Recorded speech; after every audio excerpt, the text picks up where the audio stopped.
Julia Barreto, pinaghihinala ang anak ni Claudine Barreto at Rico yan. Maraming netizens ang nawindang sa isang nagba-viral na tsorya kaugnay sa di umano'y pagkakaroon ng anak ni Rico yan at Claudine Barreto sa katauhan ng sikat na aktres ng ABS-CBN na si Julia Barreto. Tila umabot na sa sukdulan ng pagiging delulo ng ilang mga bagong fans ng pumanaw na aktor na si Rico yan. Ilan kasi sa kanilang mga tsorya ay ang posibilidad na nagkaroon umano ng anak si Rico at Claudine noong sila'y magkarelasyon pa. Ang anak daw ng dalawa ay ang aktres na si Julia Barreto. What if anak talaga ni Rico yan at Claudine Barreto si Julia Barreto? Hindi lang tanggap ni Claudine na wala na si Rico yan, kaya binigay niya si Julia Barreto sa kapatid niya.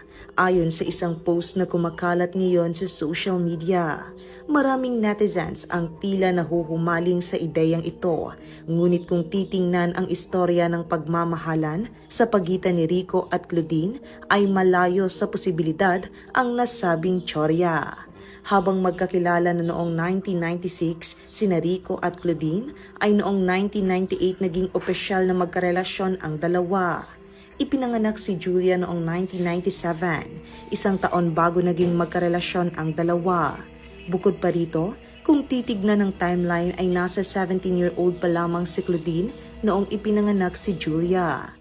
Imposibleng hindi malaman ng publiko kung buntis si Claudine dahil sa sobrang sikat na ang aktres at ang mga Barreto noong panahon na iyon. Sa mga tala ng kasaysayan ng showbiz, napakabihira ng mga ganitong klaseng sikreto na hindi lumalabas lalo na't sobrang sikat ng mga personalidad na sangkot. Ang mga Barreto ay isang prominenteng pamilya sa industriya ng entertainment at ang bawat kilos nila ay binabantayan ng media at publiko. Kung tunay ngang nagdalang tao si Claudine noong mga panahong iyon, tsak na magiging malaking balita ito.